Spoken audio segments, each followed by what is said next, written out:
ज्यांना जुन्या पद्धतीने वैदिक पद्धतीने नाकारण्यात आलं होतं त्यांना आरक्षणाच्या माध्यमातून ॲडमिनिस्ट्रेशनमध्ये आणि शिक्षणामध्ये स्थान देण्याचं प्रोव्हिजन घटनेमध्ये त्या ठिकाणी करण्यात आलेलं आहे।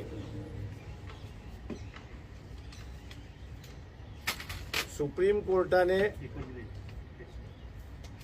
आता जो काही निर्णय दिलेला आहे हा निर्णय आमच्या दृष्टिकोनातून वर्गीकरण करायचं की न करायचं, क्रीमी लेअर लावायचं की न लावायचं याचा निर्णय कोर्ट घेऊ शकत नाही। तर याचा निर्णय पार्लमेंटलाच घेण्याचा अधिकार आहे अशी परिस्थिती आहे आणि त्याच्यामुळे कोर्टाने जे सुमोटो आपल्यावरती जबाबदारी घेऊन काही जणांच्या पिटिशनवरती हे जजमेंट दिलेलं आहे। हे जजमेंट आम्ही असताना मानतोय की देशाच्या बेसिक स्ट्रक्चरच्या विरोधात आहे असं मी त्या ठिकाणी मानतोय। हा देश कधीही एकत्र नव्हता आणि त्याचं सगळ्यात मोठं कारण जात ही होती अशी परिस्थिती आहे, धर्म होता अशी असणारी परिस्थिती आहे।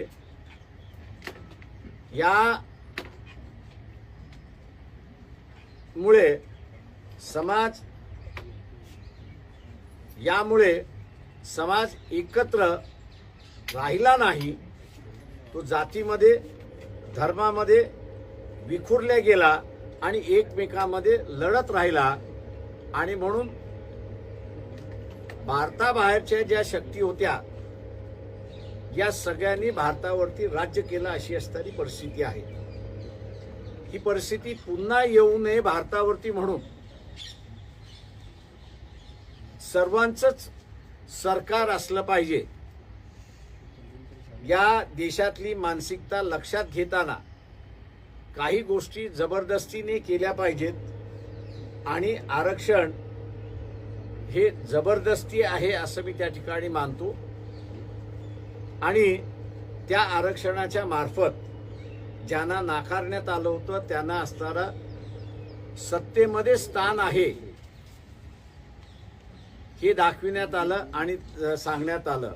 आज तेच स्थान सुप्रीम कोर्टाचा निर्णय त्या ठिकाणी काढून घेते। त्या जजमेंटमध्ये असणारा एक पॅराग्राफ असा आहे की तो असं म्हणतो की एकदा तुम्ही लाभ घेतला तर तुम्ही यादीच्या बाहेर आहात अशी परिस्थिती आहे। दुर्दैवाने मी असं म्हणेन आरक्षण हे काही विकासाचं साधन नाही, आरक्षण हे रिप्रेझेंटेटिव्ह म्हणजे प्रतिनिधी देणारं साधन आहे अशी परिस्थिती आहे। तेव्हा जजमेंटमधल्या अनेक गोष्टी आहेत की ज्याच्याबद्दल इथे आक्षेप आहे आणि त्याच्याच बरोबर कुठेतरी शंका निर्माण करणारी अशी परिस्थिती आहे। हे जजमेंट जर राहिलं आणि उद्याच्या कालावधीमध्ये प्रतिनिधित्व मिळालं नाही तर मग ते प्रतिनिधित्व मिळवण्यासाठी माणसं कुठल्याही टोकाला जातील अशी परिस्थिती आहे आणि म्हणून हे जजमेंट देशाच्या एकतेलाच स्ट्राईक करतंय अशी असणारी परिस्थिती आहे।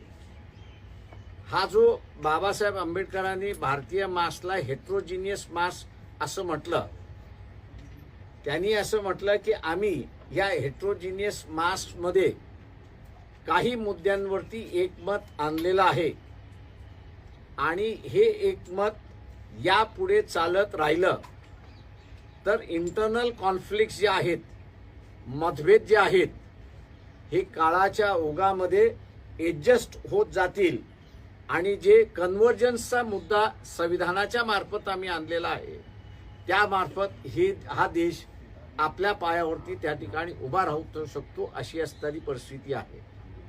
पण याच जजमेंटमध्ये एकोपा करण्याच्या ऐवजी विभक्तपणा आणण्याची प्रक्रिया त्या ठिकाणी सुरुवात झालेली आहे। मी दुर्दैवाने असं म्हणेन की सुप्रीम कोर्ट नेहमी मेरिटच्या असणाऱ्या गोष्टी त्या ठिकाणी करतात, परंतु या ठिकाणी डेव्हलपमेंटचा ऑल्टरनेटिव्ह मार्ग असू शकतो, आरक्षण हा मार्ग होऊ शकत नाही, त्याची चर्चा ह्या जजमेंटमध्ये केलेली नाही अशी परिस्थिती आहे. आणि म्हणून उद्या ज्यावेळेस हा रिव्ह्यूला येईल तेव्हा आमचं कोर्टाला असं म्हणणं आहे की लार्जर इंटरेस्टमध्ये हा रिव्ह्यू त्यांनी असणारा एक्सेप्ट करावा आणि जे मुद्दे त्यांच्या जजमेंटमध्ये नाही त्या त्याची असणारी चर्चा ही होणं अत्यंत महत्त्वाचं आहे आणि ते सुप्रीम कोर्ट ग्राह्य धरेल असं आम्ही त्या ठिकाणी मानतो आहोत.